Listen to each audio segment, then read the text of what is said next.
कलसी 2 अध्यायको 13 पददेखि हामी 15 पदसम्म हेर्नेछौँ। दुईटा पद मात्र हेर्नेछौँ।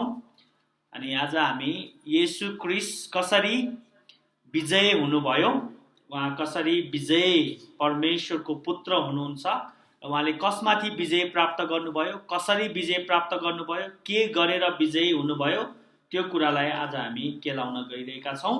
अनि यहाँ यसरी लेखेको छ, म फेरि पढिदिनेछु। कलसी 2 अध्यायको 13 पददेखि, तिमीहरू आफ्ना अपराध र शरीर अनुसार बेखतनामा मरेका थियौ, तर परमेश्वरले हाम्रा सबै अपराध क्षमा गरिदिएर उहाँसँगै जीवित पार्नुभयो र हाम्रा विरुद्धमा रहेको तमसुक र त्यसका सबै कानुनी दाबीहरूलाई क्रुसमा किल्ला ठोकी रद्द गरिदिनु भयो।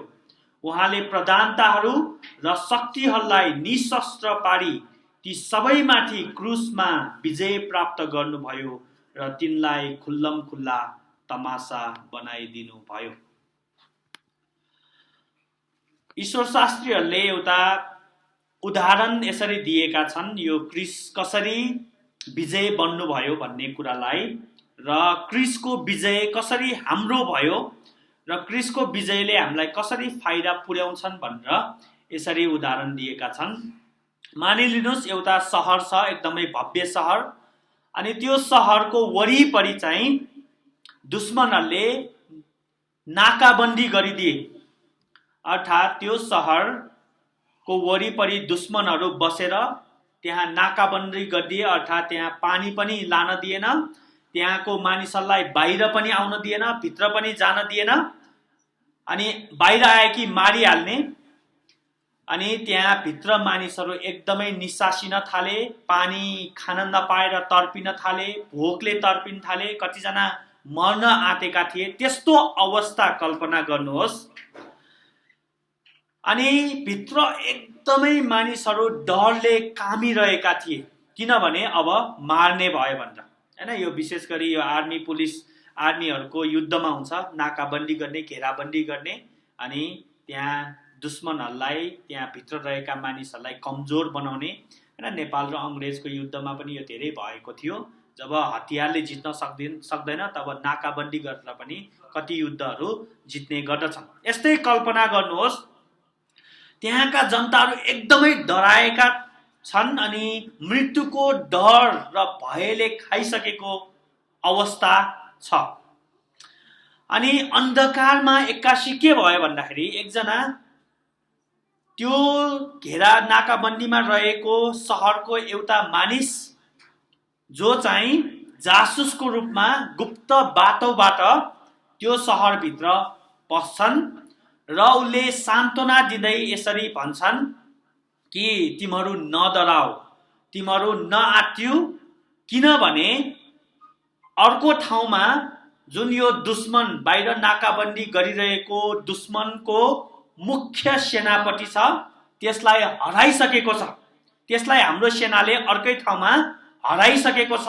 तिनीहरू हारिसकेको छ। भलै तिनीहरूले नाकाबन्दी गरिरहेका छन्, तर तिनीहरू हारिसकेको छ। अब केही समयमा नै तिनीहरूले आत्मसमर्पण गर्छन् र आफ्नो हतियारहरू तिनीहरूले बिसाउँछन् भनेर सान्त्वना दिए र उत्साह दिए। र साँच्चै नै केही समयपछि नै त्यो नाकाबन्दी गरिरहेको सेनाहरूलाई चाहिँ समाचार आएछ कि अब हामी हारिसक्यौँ भनेर। त्यसपछि तिनीहरू सबैले आफ्नो हतियार बिसाएछन्, अनि तिनीहरूलाई अरू बाहिरबाट जुन घेराबन्दीमा परेका जुन सहर छ त्यसका सेनाहरू आएर तिनीहरूको सबै हतियारहरू खोसे, र यसरी चाहिँ तिनीहरूको हार भयो। तर अवस्था हेर्दाखेरि त भित्र बसिरहेका मानिसहरू त डराइरहेका थिए, हैन, एकदमै आत्तिरहेका थिए, तर बाहिरका सेनाहरू हारिसकेका छन्। अनि यो ईश्वर शास्त्रीहरूले यो उदाहरणलाई प्रयोग गरेर के भनेका छन् भने, त्यो भित्र बसिरहने मानिस चाहिँ चर्च हो, मण्डली हो, क्रिस्चियनहरू हो, जो चाहिँ अनि वरिपरि जसले नाकाबन्दी गरिरहेका थिए तिनीहरू चाहिँ शैतानका शक्तिहरू, तिनीहरू चाहिँ अन्धकारका शक्ति थिए, जसले त्यो सहरभित्र नाकाबन्दी गरेर मानिसहरूलाई मार्न चाहन्थे। तर के भयो, अर्को ठाउँमा विजय भयो रे। हो, त्यो अर्को ठाउँ भनेको कल्भरीको क्रुस हो। अर्थात् येशू क्रिस्टले विजय प्राप्त गर्नु भएको कारणले अब त्यो वरिपरिका नाकाबन्दी गर्ने सेनाहरू हारिसकेका छन्, किनभने त्यसको कप्तानलाई क्रुसमा येशू क्रिस्टले हराइसक्नु भयो। अब कप्तान हारेपछि सेनामेना पनि आफै नै हार्छन्। अनि यो उदाहरणले अर्को के भन्छ भने यो संसारमा मण्डली कतिपल्ट अन्धकारको शिकार भएको जस्तो, दुष्टताको शिकार भएको जस्तो, अन्यायको शिकार भएको जस्तो, सतावट र मृत्युको र विभिन्न अन्धकारको शक्तिले गाँजेको जस्तो, खाएको जस्तो त्यस्तो देखिन्छ। तर वास्तवमा तिनीहरू हारिसकेका शैतान, हारिसकेका दुश्मन हुन् भनेर यो उदाहरणले एकदमै प्रष्ट गर्छ। किनभने येशू क्रिस्टले विजय प्राप्त गर्नुभयो। अनि येशू क्रिस्ट हाम्रो निम्ति उहाँ हाम्रो प्रतिनिधि पनि हुनुहुन्छ अनि हाम्रो सत्तामा युद्ध गर्ने र हाम्रो सत्तामा विजय सुनिश्चित गर्ने उहाँ रिप्रेजेन्टेटिभ पनि हुनुहुन्छ, उहाँ सब्स्टिट्युसन पनि हुनुहुन्छ। अर्थात् हाम्रो सत्तामा रहेर कार्य गर्ने व्यक्तित्व पनि हुनुहुन्छ भनेर यो उदाहरणले एकदमै राम्रोसित प्रस्तुत गर्दछ। अर्थात् हामी डराए तापनि, हामी हारेको जस्तो अनुभव भए तापनि क्रुसमा येशू क्रिस्टले विजय प्राप्त गरिसक्नु भयो र युद्धलाई उहाँले समाप्त गरिसक्नु भयो। उहाँले त्यो युद्धलाई निर्णायक अवस्थामा पुर्याइसक्नु भयो र विजय हासिल गर्नुभयो, उहाँ आफ्नो निम्ति पनि र उहाँका मानिसहरूको निम्ति पनि। अनि यही कुरालाई पावलले यहाँ एकदमै चरितार्थ गरेको हामीले पाउँछौँ। एकदमै स्पष्ट रूपमा यो कुरालाई पावलले भनेको कुरा हामीले पाउँछौँ। यहाँ 13 पददेखि तिमीहरू आफ्ना अपराध र शरीर अनुसार बेखतनामा मरेका थियो।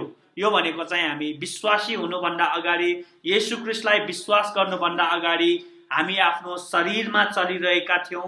हामी आफ्नो अपराधमा मरिरहेका थियौँ, पाप थुपारिरहेका थियौँ र येशू क्रिस्टलाई नचिन्दा हामीले आफ्नो पापमा मरिरहेका थियौँ, नरकतिर अगाडि बढिरहेका थियौँ, अपराधहरू थपिरहेका थियौँ र शरीर अनुसार बेखतनामा हामी मरेका थियौँ। हामीमा जीवन थिएन, हामी जीवनदेखि बिराना थियौँ, जीवन रहित थियौँ। किनभने येशू क्रिस्टले मात्र जीवन दिनुभयो, येशू क्रिस्ट बाहेक जीवन छैन भनेर हामीले एकदमै राम्रोसित हामीले यहीँबाट पाउँछौँ। हामी जीवन रहित थियौँ, तर परमेश्वरले हाम्रा सबै अपराध क्षमा गरिदिएर उहाँसँगै जीवित पार्नुभयो। र के भयो, हामीले जब येशू क्रिस्टलाई विश्वास गर्यौं, परमेश्वरले जब येशू क्रिस्ट हाम्रो जीवनमा ल्याइदिनु भयो, येशू क्रिस्टको महिमा पवित्र आत्मा मार्फत, पवित्र आत्माद्वारा उहाँले जब हामीलाई येशू क्रिस्टमा जीवन दिन ल्याउनु भयो, तब येशू क्रिस्टको क्रुसले के गर्नुभयो, हाम्रो पाप अधर्म अपराधहरू क्षमा गरिदिनु भयो र उहाँसँग हामीलाई जीवित पार्नुभयो। यहाँ सुरुमा मरेका थियो रे, अब जीवित पार्नुभयो। एकचोटि मरेका थियौँ हामी आफ्नो पापमा, अब येशू क्रिस्टमा हामीले जीवन पाएका छौँ। अर्थात् यहाँ पावलले के भन्न खोजेको छ भने हाम्रो जीवन र येशू क्रिस्टको जीवन दुईटा जीवनहरू होइन, एउटै जीवन हो भनेर यहाँ एकदमै राम्रोसित प्रस्तुत गर्दै हुनुहुन्छ। अर्थात् येशू क्रिस्टसँग हाम्रो जीवन लुकाइएको छ, येशू क्रिस्टमा हामी एक गरिएका छौँ। येशू क्रिस्ट क्रुसमा मर्नु भनेको नै हामी पनि आफ्नो पापमा मर्नु हो भनेको, र येशू क्रिस्ट पुनरुत्थान भएर जीवित हुनु भनेको नै हामी पनि उहाँसँगै जीवित हुनु हो। हैन, अस्ति हामीले भन्यो नि, येशू क्रिस्ट हाम्रो दुला हुनुहुन्छ, हामी दुलै हौँ, हाम्रो विवाह भएको छ र एउटै शरीर भएका छौँ। येशू क्रिस्टलाई जे हुन्छ त्यो नै भएको छ भनेपछि येशू क्रिस्ट मर्नु हामी पनि मर्नु हो हाम्रो पापमा। पावलले त्यही कुरा भन्नुहुन्छ, म येशू क्रिस्टसँगै क्रुसमा ताएको छु भनेर त्यो एकता देखाइएको। र येशू क्रिस्ट 3 दिनपछि जब उहाँ पुनः जीवित हुनुभयो, हामी पनि जीवित भयौँ, उहाँसँगै जीवित पार्नुभयो। अनि यो कुराको श्रेय कसलाई दिएको छ? परमेश्वरलाई। परमेश्वरले यो गर्नुभयो जसले हाम्रो अपराधहरू पाप क्षमा गरेर हामीलाई त्यो जीवन दिनुभयो। अनि त्यति मात्र पावलले भन्नुहुन्न, यहाँ 14 पदमा पावलले अझै बढी भन्नुहुन्छ, र हाम्रा विरुद्धमा रहेका तमसुक र त्यसका सबै कानुनी दाबीहरूलाई क्रुसमा किल्ला ठोकी रद्द गरिदिनु भयो। अब यो एकदमै कानुनी भाषा हो, यो एकदमै यो वकिलहरूले चलाउने भाषा हो। अब यसलाई ग्रीकमा हेर्यो भने यति महिमित छ यो कुराहरू। येशू ख्रीष्टले यहाँ के गर्नुभयो, कसरी गर्नुभयो भनेर हामी धेरै कुरा हेर्ने छैनौँ, अलिकति यसलाई सजिलो बनाएर हेर्नेछौँ। यो पावलले यहाँ भन्नुभएको चाहिँ के हो भने हाम्रा विरुद्धमा रहेका तमसुक र त्यसका सबै कानुनी दाबीहरूलाई क्रुसमा किल्ला ठोकी रद्द गर्नुभयो। अर्थात् येशू ख्रीष्ट क्रुसमा मर्नु हुँदाखेरि धेरै कुरा भएको थियो, धेरै उपलब्धिहरू येशू ख्रीष्टले प्राप्त गर्नुभएका थिए। उहाँले धेरै काम गर्नुभयो, अनि त्यो बुझ्न हाम्रो समझले भ्याउँदैन। येशू ख्रीष्टले क्रुसमा यति अथाह कुराहरू प्राप्त गर्नुभयो, उपलब्ध गर्नुभयो, विजय प्राप्त गर्नुभयो, के गर्नुभयो, त्यो कुरालाई हामीले यो संसारमा पूर्ण रूपमा बुझ्न सक्दैनौँ। यहाँ पावलले एउटा एकदमै अचम्मको कुरा के भन्छन् भने यो तमसुक भन्ने कुरा र कानुनी दाबी भन्ने कुरा, यो कुरा चाहिँ के हो भने यो व्यवस्थाको कुरा। अर्थात् जुन मूसालाई परमेश्वरले व्यवस्था दिनुभयो, मानवले पाप गरेपछि, आदमले पाप गरेपछि, हामी जब पापमा फस्यौँ, पापमा हामी आदमद्वारा हामी सबै पापी बनायौँ, र त्यो पापको विरुद्धमा परमेश्वरले व्यवस्था दिनुभयो, 10 आज्ञा दिनुभयो, र उहाँले आफ्नो नियम कानुनहरू दिनुभयो। र त्यो नियम कानुनले जहिले पनि पापको विरुद्धमा बोल्छ। अनि तिनीहरू चाहिँ कानुनहरू हुन्, कस्तो कसुर गर्यो भने कस्तो दण्ड दिने, र त्यही भएर व्यवस्था उल्लङ्घन गर्नु नै पाप हो। त्यसलाई ट्रान्सग्रेसन भन्छ। व्यवस्थामा जे लेखिएको छ त्यो नगर्नु पाप हो, र जे लेखिएको छैन त्यो गर्नु पनि पाप हो। भनेपछि कानुन विरुद्धमा जानु पाप हो। अनि यहाँ पावलले के भन्दैछन् भने ती व्यवस्था चाहिँ हाम्रो विरुद्धमा तमसुकहरू जस्तै हो, कानुनी दाबीहरू जस्तो हो। अब तपाईँलाई थाहा छ नि यो तमसुक भनेको के हो भनेर, होइन? यो पहिला यो गाउँघरमा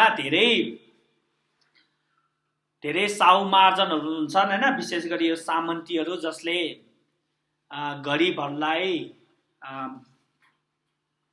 ब्याजमा ऋण दिन्छन्, अनि ऋण दिएपछि उनीहरूले तमसुक बनाउँछ, होइन? कागज तमसुक बनाउँछ, अनि त्यो तमसुकमा चाहिँ ऋण ब्याज चाहिँ कति 30%, 40% भनेर लेख्छ, र पछि त उनीहरूले त्यसलाई 60, 70 बनाइन्छ, 80 बनाइन्छ, र पछि गएर उनीहरूले त्यो आफ्नो जग्गा, त्यो गरिबको जग्गा जमिन सबै हडपेको हामीले धेरै घटनाहरू सुनेका छौँ र धेरै समाचारमा सुनेका छौँ। हो, यसरी नै हाम्रो विरुद्धमा, हाम्रो पापको विरुद्धमा तमसुकहरू बनिएका थिए। अनि त्यो तमसुकहरू व्यवस्थाले बनाइरहेका थिए, र त्यो व्यवस्थामा आधारित भएर शैतानले, है, अब शैतानको कुरा नि आउँछ, शैतानले त्यो तमसुकहरू सामन्तीको रूपमा, शोषकको रूपमा हामीलाई शोषण गर्नको निम्ति शैतानले त्यो तमसुकहरू साँचिराखेका थिए।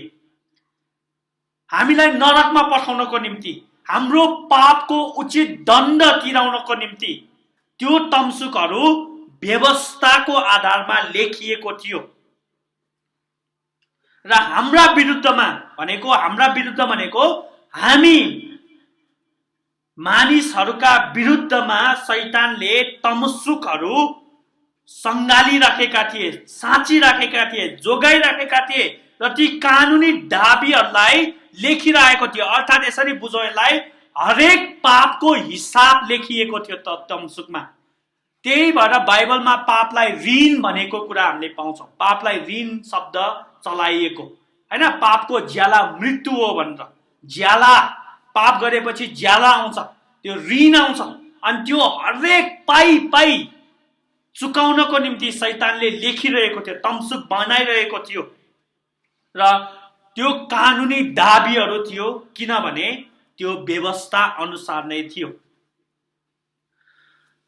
जब येशू ख्रीष्ट आउनुभयो, जब येशू ख्रीष्टले क्रुसमा बलिदान गर्नुभयो, उहाँले यहाँ के गर्नुभयो रे?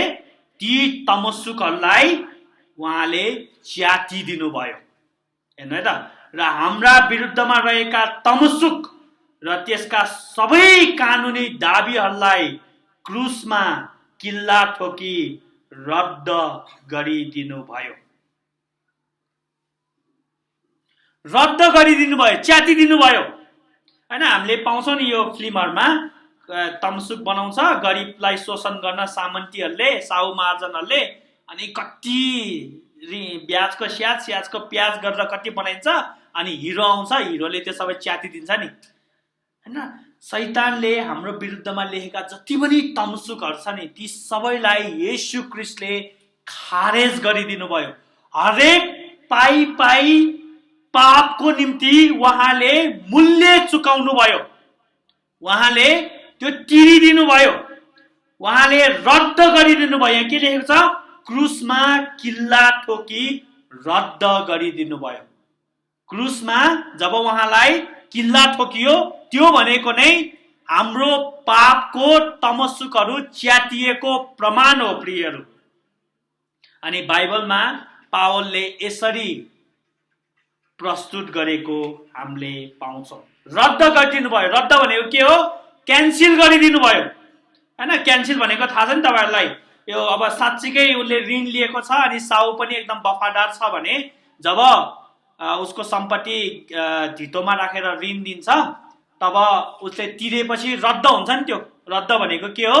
त्यहाँ रातो लगाउँछ या च्यातिन्छ, तमसुक च्यातिन्छ या रातो लगाएर अब तिरिसक्यो भन्छ नि। हो त्यसरी येशू ख्रीष्टले उहाँले तिरिदिनु भयो। अनि तपाईहरुलाई एकदमै इन्ट्रेस्टिङ कुरा भन्नु, जब येशू ख्रीष्ट क्रुसमा टाँगिनु भयो, तब उहाँले क्रुसमा अन्तिम शब्द उहाँले के भन्नुभयो? अब सिद्धियो। त्यसलाई इंग्लिशमा इट इज फिनिश भन्छ, अनि ग्रीकमा त्यसलाई टेटेस्लाताई भन्छ। है, टेटेस्लाताई भनेको चाहिँ पूर्ण रूपमा चुकाइयो भनेको हो। त्यो है, अब सिद्धियो भन्ने अर्थ लाग्दैन। त्यो अब सिद्धियो भनेको ग्रीकमा पूर्ण रूपमा चुकाइयो, अर्थात् जति पनि तमसुक बनिएका छन्, कानुनी दाबीहरू छन्, व्यवस्थाको कानुनी दाबीहरू, ती सबैलाई येशू ख्रीष्टले पूर्ण रूपमा 100% पाइ पाइ चुकाउने गरी उहाँको रगतले तिरियो, उहाँको बलिदानी मृत्युले चुकाइयो। अब जसले ऋण लिएको छ, हैन, पापलाई ऋण भन्छ, अब त्यो ऋणको दोषी छैन।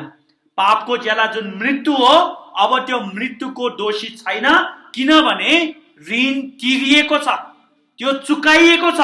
अनि यो गर्नमा को जिम्मेवार छ? प्रभु येशू ख्रीष्टको क्रुस जिम्मेवार छ, प्रभु येशू ख्रीष्टको बलिदानी मृत्यु जिम्मेवारी छ, र प्रभु येशू ख्रीष्टको रगत जिम्मेवारी छ। त्यो रगतले सबै ऋणहरू चुकाइयो।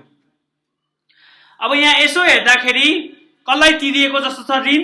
शैतानलाई तिरिएको जस्तो छ, हो कि हैन? यहाँ त के भन्छ? तमसुक कसले बनाएको रे? शैतानले बनाएको भनेर मैले भने। के को आधारमा? व्यवस्थाको आधारमा। हैन, व्यवस्था परमेश्वरले दिनुभयो, तर त्यही व्यवस्थालाई प्रयोग गरेर शैतानले कति तमसुकहरू बनाए। अनि येशू ख्रीष्ट जब क्रुसमा मर्नुभयो, कसलाई ऋण तिर्यो त? शैतानलाई तिरेको जस्तो छ। अनि कतिजनाले यसरी नै विश्वास पनि गर्छन्, शैतानलाई ऋण चुकाएको जस्तो।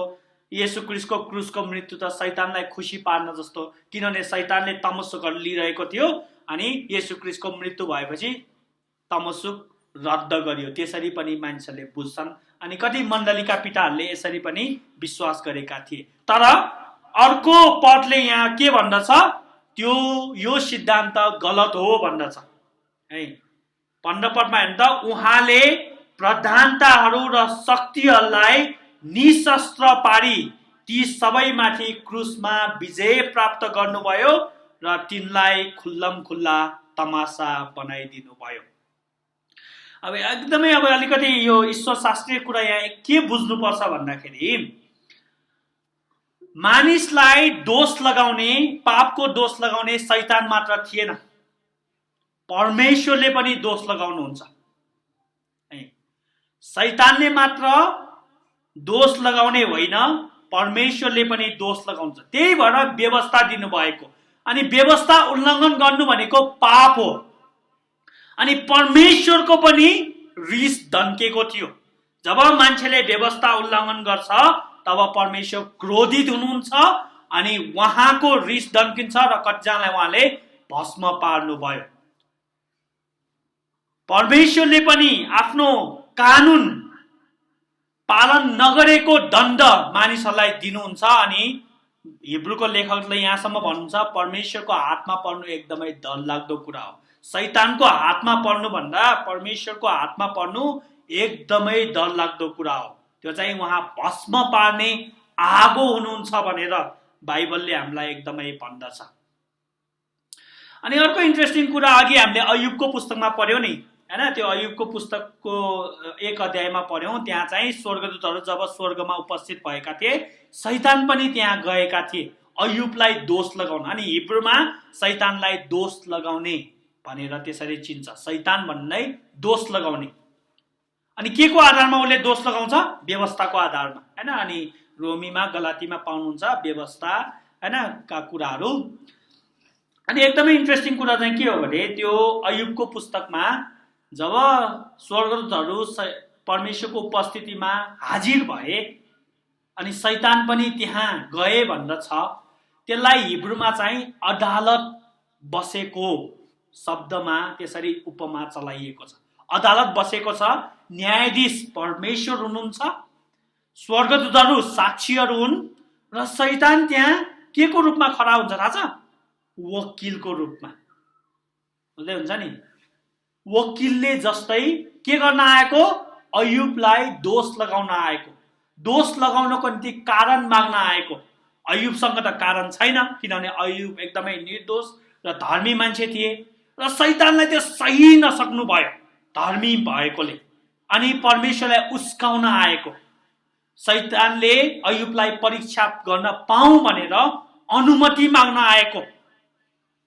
अनि शैतानलाई बाइबलमा वकिलको रूपमा, भलै नराम्रो वकिलको रूपमा प्रस्तुत गरेको हामीले पाउँछौँ। अनि त्यो सन्दर्भलाई प्रयोग गरेर हामीले शैतानको कामलाई एकदमै हेर्न सक्छौँ कि शैतानको काम नै दोष लगाउने हो, कसैले पाप गर्यो भने त्यसको हिसाब राख्ने हो, त्यसको तमस्सुक लेख्नु हो। र विडम्बना के छ भने, जसले येशू ख्रीष्ट बिना यो संसारमा मानिसहरू मर्छन्, येशू ख्रीष्टलाई विश्वास नगरिकन मर्छन्, तिनीहरू सबै त्यो शैतानको तमस्सुक, शैतानले तिनीहरूको तमस्सुक लेखिरहेको हुन्छ। त्यही भएर तिनीहरू नरकमा जान्छन्। है, मलाई फेरि पनि सुन्नुहोस्, जसले येशू ख्रीष्टलाई विश्वास नगरिकन यो संसारमा येशू ख्रीष्ट रहित भएर मर्छन्, तिनीहरू सबैको पापको हिसाब शैतानले लेखिरहेको हुन्छ। त्यही भएर शैतानले तिनीहरूलाई नरकमा लान्छ। तर यहाँ येशू ख्रीष्टलाई विश्वास गर्ने मानिसहरूको निम्ति मात्रै येशू ख्रीष्टले यहाँ तमस्सुकहरू च्यातिदिनु भएको छ र उहाँले किल्ला ठोकी रद्द गर्नु भएको छ। भनेपछि शैतानले पनि दोष लगाउँछन् मानिसहरूलाई, परमेश्वरले पनि दोष लगाउनुहुन्छ मानिसहरूलाई। तर यहाँ हामीले पाउँछौँ परमेश्वरको काम र शैतानको काम एकदमै फरक छन्। परमेश्वर अनुग्रही हुनुहुन्छ, शैतान हत्यारा हो। परमेश्वरले बचाउनको निम्ति उहाँले येशू ख्रीष्ट पठाउनु भयो। ओके न? यहाँ को छ?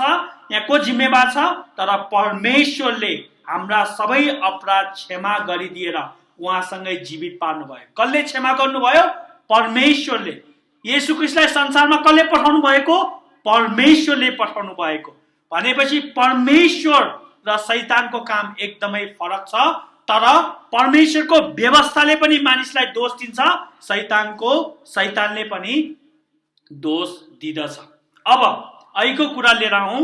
अब परमेश्वरले येशू ख्रीष्टलाई पठाउनु भयो, येशू ख्रीष्ट क्रुसमा मारिनु भयो, उहाँले क्रुसमा त्यो बलिदानी मृत्यु भोग्नु भयो, उहाँले रगत बगाउनु भयो। त्यो बलिदान कसको लागि थियो त? मैले अघि भने कतिजनाले त्यो बलिदान शैतानको लागि भनेर भन्दछ, तर त्यो शैतानको लागि थिएन। त्यो भनेपछि मान्छे यस्तो अवस्थामा थियो कि मान्छेको पापले परमेश्वरको क्रोध यति दम्केको थियो कि परमेश्वरलाई त्यो पापको मूल्य अर्थात् त्यो कसुरको त्यो मूल्य दिएन भने परमेश्वरले कदापि क्षमा गर्नुहुन्न थियो। भनेपछि येशू ख्रीष्टको मृत्युले, उहाँको जुन रगत बग्यो, त्यसले परमेश्वरको रिसलाई शान्त पार्ने काम गर्यो, परमेश्वरको न्यायलाई सन्तुष्ट पार्ने काम गर्यो, परमेश्वरको क्रोधलाई निभाउने काम गर्यो। त्यही भएर हामीले पाउँछौँ बप्तिस्मा दिने यूहन्नाले येशू ख्रीष्टलाई के भन्नुभयो? हेर परमेश्वरको थुमा जसले संसारको पाप उठाइलानुहुन्छ। अर्थात् मानव जातिप्रति परमेश्वरको जुन क्रोध थियो पापको कारणले, उहाँ जुन अपमान भएको थियो, उहाँको जुन महिमामा प्रहार भएको थियो, येशू ख्रीष्टको मृत्युले त्यो महिमामा प्रहार भएको दण्डको सजाय उहाँले भोग्नुभयो, त्यो ऋण उहाँले चुकाउनु भयो। भनेपछि येशू ख्रीष्टको काम दुईतिरै हुन्छ। येशू ख्रीष्टले क्रुसमा गरेको कामले परमेश्वरको क्रोध पनि शान्त गर्यो, न्याय पनि सन्तुष्ट गर्यो भने शैतानको शिर पनि उहाँले कुच्याएर उहाँले विजय प्राप्त गर्नुभयो। 15 पदमा उहाँले प्रधानताहरू र शक्तिहरूलाई निशस्त्र पारी ती सबैमाथि क्रुसमा विजय प्राप्त गर्नुभयो। अर्थात् यसरी बुझौँ, अझै यसलाई अलिकति गहिराइमा गएर, येशू ख्रीष्टको मृत्युले शैतानमाथि विजय प्राप्त गर्नुभयो, परमेश्वरको न्याय सन्तुष्ट गर्नुभयो। परमेश्वरले मानिसहरूलाई आफ्नै क्रोधबाट बचाउन आफैले काम गर्नुभयो। अब अलिकति बुझ्न गाह्रो छ यो। परमेश्वरले आफ्नो क्रोधबाट मानिसहरूलाई बचाउनको निम्ति उहाँले आफैले यस संसारमा पुत्र पठाउनु भयो र त्यो पुत्रले येशू परमेश्वरको क्रोध मात्र शान्त गरेन, तर शैतानमाथि पनि विजय प्राप्त गर्नुभयो। भनेपछि येशू ख्रीष्टको मृत्युले दुवैतिर असर गरेको हामीले पाउँछौँ, दुवैतिर उपलब्धि प्राप्त गरेको पाउँछौँ। शैतानको शिर पनि कुच्याइयो र परमेश्वरको न्याय पनि सन्तुष्ट गरियो। र अर्को इन्ट्रेस्टिङ कुरा चाहिँ के हो भने, उहाँले प्रधानताहरू र शक्तिहरूलाई निशस्त्र पारी, हेर्नु है यहाँ, ती सबैमाथि क्रुसमा विजय प्राप्त गर्नुभयो। अर्थात् शैतानको जति पनि अस्त्र शस्त्रहरू थियो नि, हैन, जति पनि शैतान, हैन, अब शैतानलाई स्वर्गदूत भन्छ, प्रधान स्वर्गदूत जसले चाहिँ परमेश्वरको विरोध गरेकोले, परमेश्वरको विद्रोह गरेकोले फालिदिएको थियो। तर शैतानसँग अस्त्र शस्त्रहरू प्रशस्तै थिए, हात हतियारहरू प्रशस्तै थिए रे, हैन। अब हात हतियार भनेको उसको आत्मिक शक्तिहरू, उसका जति पनि योजनाहरू, उसका जति पनि क्षमताहरू, उसका जति पनि, हैन, उसका योग्यताहरू भनौँ, हैन। हामीलाई थाहा छ नि अयुबको जीवनमा हेर्नु त के मात्र गरे, शैतानसँग कति मात्र शक्ति थियो। अयुबको सबै छोराछोरी मारिदिए, सबै सम्पत्ति ध्वस्त गरिदिए, र यहाँसम्म कि अयुबलाई यस्तो दर्दनाक त्यो खतिराहरू ल्याइदिए। त्यो सबैमा को जिम्मेवार छ? शैतान जिम्मेवार छ नि। भनेपछि शैतानसँग धेरै शक्तिहरू, अस्त्र शस्त्रहरू रहेको हामीले पाउँछौँ। हेर्नु, क्रुसमा के गर्यो रे? उहाँले प्रधानताहरू र शक्तिहरूलाई निशस्त्र पारिदिनु भयो। निशस्त्र भनेको के हो? शैतानसँग भएको जति पनि अस्त्र शस्त्र, उसका शक्तिहरू छ, ती सबै खोज्नु भयो येशू ख्रीष्टले, ती सबै उहाँले लुट्नु भयो, ती सबै उहाँले परास्त गरेर त्यो सबै खोज्नु भयो र ती सबैमाथि क्रुसमा उहाँले विजय प्राप्त गर्नुभयो है। भनेपछि यसरी बुझौं, क्रुस चाहिँ येशू ख्रीष्टको निर्णायक युद्ध गर्ने रणभूमि थियो। क्रुस येशू ख्रीष्टको अन्तिम लडाईँको निर्णायक रणभूमि थियो, जहाँ उहाँले विजय प्राप्त गर्नुभयो। र त्यो विजय कसरी प्राप्त गर्नुभयो? शैतानको शक्तिहरूलाई उहाँले खोज्नुभयो, शैतानको दर्जाहरू खोज्नुभयो र शैतानलाई उहाँले नङ्ग्याउनु भयो, नाङ्गै पार्नुभयो। केही छैन अब शैतानसँग। भले अब शैतान नाश हुनको निम्ति प्रकाशको पुस्तकमा छ अन्तिम लडाईँ, त्यहाँ अन्तिम लडाईँ होइन आर्मेगेडनमा हुनेछ, तर यो निर्णायक भइसक्यो।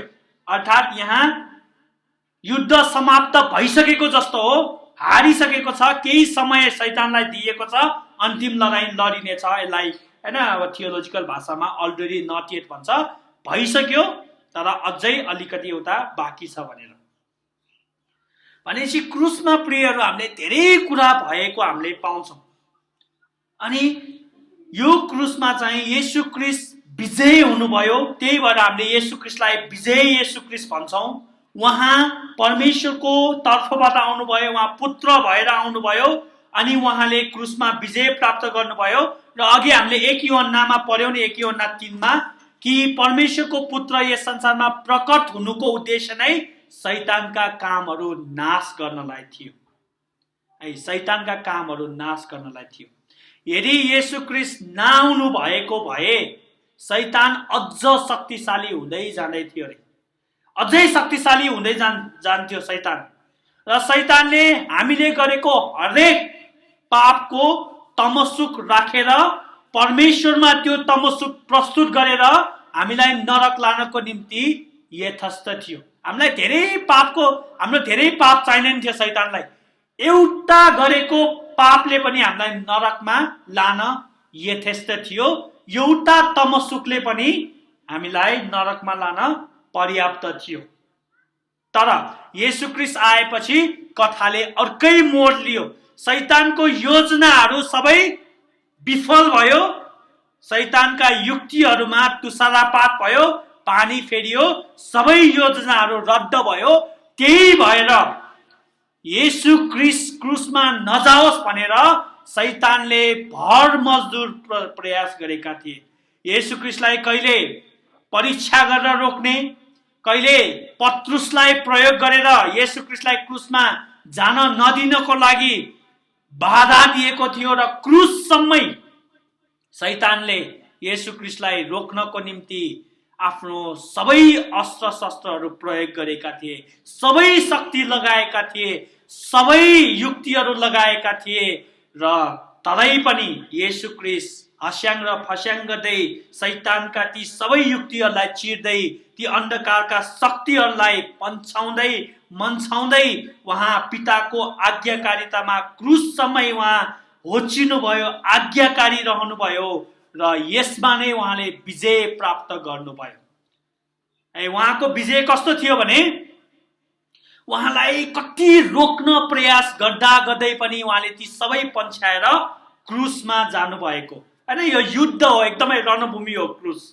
गलगथासम्म त एकदमै युद्ध लडिँदै थियो हैन। सेनाको त्यस्तै हुन्छ नि, सेनाको युद्धमा कि कति दुश्मनहरूले प्रहार गर्छ, बम बारुद लाउँछ हैन, पड्काउँछ, युद्धहरू गर्छ, गोली चलाउँछ, तोप चलाउँछ, तर पनि एकदमै साहसी योद्धा र साहसी सैनिक कस्तो हुन्छ, ती सबैलाई चिर्दै मृत्युको परवाह नगरिकन एकदमै अगाडि बढ्छ र जब उसले आफूले सोचेको र आफूलाई दिएको मिसनमा पुग्छ, उसले त्यो मिसनलाई पुरा गर्छ, तब ऊ विजय घोषणा हुन्छ। येशू ख्रीष्ट पनि यहाँ यसरी नै विजय घोषणा गरी भएको थियो। यरुशलेमदेखि क्रुसको यात्रासम्म उहाँलाई यति रोक्न प्रयास गरे, यहाँसम्म कि उहाँले क्रुस पनि बोक्न सकेका थिएन। उहाँलाई यसरी पिटिएको थियो, त्यो मासु उछिटिने गरी, रगत बग्ने गरी, छछल्किने गरी पिटिएको थियो। उहाँले आफ्नो क्रुस बोक्न सकेका थिएन। सिमोन, कुरेनीको सिमोनले उहाँलाई सहायता गर्नुभएको थियो क्रुस बोक्नको निम्ति। तर पनि उहाँ एकदमै ती दर्दनाक यातना, चोट र त्यो रगत बगाई, त्यो प्यासमा, त्यो भोकमा, त्यो एकदमै त्यो क्रूर यातनामा उहाँ अगाडि बढ्दै हुनुहुन्थ्यो। र उहाँले क्रुसमा गएर जब किल्ला ठोकियो, जब उहाँले क्रुसमा जानुभयो, संसारको निम्ति त्यो ठुलो हार थियो। शैतानको निम्ति पनि हारै होला, यसले परमेश्वरलाई श्राप छ भनेर सोचेको थियो। तर येशू ख्रीष्टको निम्ति त्यो सबैभन्दा ठुलो विजय थियो। येशू ख्रीष्टको निम्ति त्यो सबैभन्दा निर्णायक लडाईँ थियो। र उहाँले त्यो विजय जित्नुभयो। र उहाँले त्यो विजय आफूमा मात्र सीमित राख्नु भएन, त्यो विजय हाम्रो विजय भयो। किनभने उहाँको किल्ला ठोकाइले नै हाम्रो तमसुकहरू र कानुनी दाबीहरू सबै रद्द गरियो, सबै क्यान्सिल गरियो। परमेश्वरको नजरबाट नि क्यान्सिल गरियो, शैतानको नजरबाट नि क्यान्सिल गरियो। अर्थात् परमेश्वरको जुन क्रोध थियो, त्यो क्रोधलाई उहाँले पिउनु भयो, समाप्त गरिदिनु भयो, सिद्ध्याउनु भयो। अब त्यो क्रोध बाँकी रहेन, परमेश्वरको नजरबाट नि त्यो रद्द भयो। र शैतानले जति पनि तमसुकहरू बनाएका थिए ती पनि रद्द भयो। र शैतानको सबै शक्तिहरू खोसिदिनु भयो। यसरी येशू ख्रीष्टले हाम्रो निम्ति विजय सुनिश्चित गरिदिनु भयो। अनि यो सबैको पछाडि कसको हात छ? परमेश्वरको हात छ। परमेश्वरले संसारलाई यस्तो प्रेम गर्नुभयो, उहाँले आफ्नो एकमात्र प्रिय पुत्र दिनुभयो, उहाँमाथि विश्वास गर्ने कोही नाश नहोस् तर त्यसले अनन्त जीवन पाओस् भनेर। परमेश्वरको प्रेम हामीले यसैमा देख्छौँ कि उहाँले आफ्नो एकमात्र प्रिय पुत्रलाई पनि बाँकी राख्नु भएन, तर दिइहाल्नु भयो। अस्तिको वचनमा हामीले हेऱ्यौँ, उहाँले अगमवक्ताहरू दिनुभयो, तिनीहरूलाई मारे, तर लास्टमा उहाँले आफ्नो पुत्र पठाउनु भयो। र यसैमा हामीले परमेश्वरको प्रेमलाई देख्न सक्छौँ। अब यो सबैको प्रयोग चाहिँ के हो त? यसको एप्लिकेसन के हो त? अब येशू ख्रीष्ट विजय हुनुभयो। आजभन्दा 2000 वर्ष अगाडि उहाँ विजय हुनुभयो। उहाँले परमेश्वरको क्रोधलाई शान्त गर्नुभयो, शैतानलाई निशस्त्र पार्नुभयो। अब हामीले कसरी फाइदा पाउँछ त? अघि पहिलोको उदाहरणमा जाउँ। अब येशू ख्रीष्टको मृत्युले के भएको छ? सबै जसले घेराबन्दी गरिरहेका थिए, नाकाबन्दी गरिरहेका थिए, ती सेनाहरू सबैले आत्मसमर्पण गरे। तिनीहरूले आफ्नो हतियार बिसाए, किनभने गलगथामा, कलवरी डाँडामा युद्ध समाप्त भयो। सबै त्यो युद्धलाई समाप्त गर्नुभयो, उहाँले युद्ध जित्नुभयो। अनि यहाँ अर्को एउटा कुरा छुटाउनु नहुने चाहिँ के हो भने, र तिनलाई खुल्लम खुल्ला तमासा बनाइदिनु भयो। अब यो चाहिँ के भनेको भने, जब कुनै दुश्मन सैनिकले आफ्नो हतियार बिसाउँछ, हतियार बिसाएपछि के हुन्छ? उसको हतियार खोसिन्छ। जसरी येशू ख्रीष्टले शैतानको र शैतानका सेनाहरूको हतियार खोस्नुभयो। र खोसेपछि के गर्छ? त्यो दुश्मन हो नि, त्यसलाई सबैको अगाडि उभ्याउँछ के नङ्गे। भन्नुको मतलब त्यसलाई हारेको शत्रुको रूपमा उभ्याइन्छ। यही भनेको यहाँ। पहिला येशू ख्रीष्टले शैतानको शक्ति खोस्नु भयो, निशस्त्र पार्नु भयो, त्यसको हात हतियार सबै लुट्नु भयो। त्यसपछि उसलाई सबैको अगाडि, हैन, अहिलेको भाषामा भन्ने मिडियाको अगाडि उभ्याएर, हेर यो देशको दुश्मन हो, हाम्रो देशमा युद्ध गर्न आएको, यसलाई चिनिराख भनेर सबैको अगाडि उसलाई बेइज्जत गर्छ नि। हो, शैतानलाई पनि क्रुसमा येशू ख्रीष्टले खुल्लम खुल्ला तमासा, सबैले हाँस्ने कारण, हैन, चतके जस्तै बनाइदिनु भयो, तमासा बनाइदिनु भयो सबैको अगाडि तमासा। एकदमै इन्ट्रेस्टिङ छ के। वास्तवमा तमासा को बनिरहेको थियो क्रुसमा? येशू ख्रीष्ट हो नि, गिल्लाको पात्र हो कि हैन। फरिसी शास्त्रीहरूले त येशू ख्रीष्टलाई पो भनिरहेको थियो, हैन, हेर त राजा भनेको त उल्टै, यो त के हो, किराको राजा जस्तै छ, आफै ओर्लेर आऊ अनि मात्र हामी विश्वास गर्छौँ। चोरले पनि उहाँलाई तमासा गर्यो, उहाँलाई शास्त्री फरिसीहरूले पनि तमासा गर्यो, त्यहाँ रहेका मानिसहरूले पनि तमासा गरे, उहाँको वस्त्रलाई चिट्ठा हालेर रोमीहरूले तमासा गरे। सबैजनाले तमासा हेरिरहेका थिए। त्यो चाहिँ देखिने तमासा भयो, तर वास्तविक तमासा कसको भइरहेको थियो? शैतानको भइरहेको थियो। शैतान हारिरहेको थियो त्यहाँ। यसलाई प्याराडक्स भन्छ के। प्याराडक्स भनेको चाहिँ के हो भने विरोधाभास। प्याराडक्स भनेको इङ्ग्लिसमा के अर्थ, जे देखिन्छ त्यो होइन, जे देखिँदैन त्यही हो है। त्यहाँ येशू क्रिस्टको तमासा भइरहेको छ हेर्दाखेरि, तर वास्तवमा त्यहाँ शैतानको तमासा भइरहेको थियो। शैतानलाई खुल्लम खुल्ला उहाँले तमासा बनाइदिनु भयो। यसरी येशू क्रिस्टले विजय सुनिश्चित गरिदिनु भयो। अनि मैले भन्दै थिएँ कि अगाडिको एक्जाम्पलमा कि हामी मण्डली है, कतिपल्ट अब यसको मुख्य प्रयोग चाहिँ के हो भने कतिपल्ट हामीले बिर्सिन्छौँ के है। राम्रोसित सुन्नु होला मलाई। कतिपल्ट हामीले बिर्सिन्छौँ कि हाम्रो युद्ध जितिसकेको छ। येशू क्रिस्टले हाम्रो युद्धलाई समाप्त गरिसक्नु भएको छ। र कतिपल्ट हामी पनि युद्धमा भएको जस्तो व्यवहार गर्छौँ। हो, हामी पनि युद्धमा छौँ, तर हामी कस्तो युद्धमा छौँ भने जितिसकेको युद्धमा छौँ। कतिपल्ट हामी त्यो नाकाबन्दी गरिएको सहरमा जस्तै गरेर व्यवहार गर्छौँ, र कतिपल्ट हामी अन्यायको शिकार हुन्छौँ, अत्याचारको शिकार हुन्छौँ हैन, दुष्टताको शिकार हुन्छौँ, अनि यहाँसम्म कि हामी एक दिन मृत्युको पनि शिकार भएको जस्तो हुन्छ। तर प्रियहरू याद गर्नुहोस्, येशू क्रिस्टले ती अन्धकारमाथि, ती दुष्टतामाथि, ती अन्यायमाथि, ती रोगमाथि, ती मृत्युमाथि पनि उहाँले विजय प्राप्त गरिसक्नु भयो। तर त्यो नाकाबन्दीमा रहेका मानिसहरूलाई थाहै थिएन त्यो कुरा, हो कि न? ओ कतिपल्ट हामी पनि थाहा नभएको मानिसहरू जस्तै गरेर लाचार भएर बस्नु हुँदैन भन्नु नै यसको मुख्य प्रयोग हो।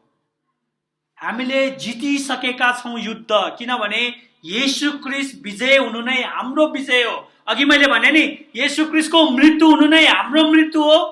उहाँको पुनरुत्थान हुनु, हामी पनि उहाँसँग जीवित हुनु हो, र उहाँको विजयमा हामी पनि शरीक भइसकेका छौँ, किनभने परमेश्वरले हामीलाई येशू क्रिस्टसँग एक गर्नु भएको छ।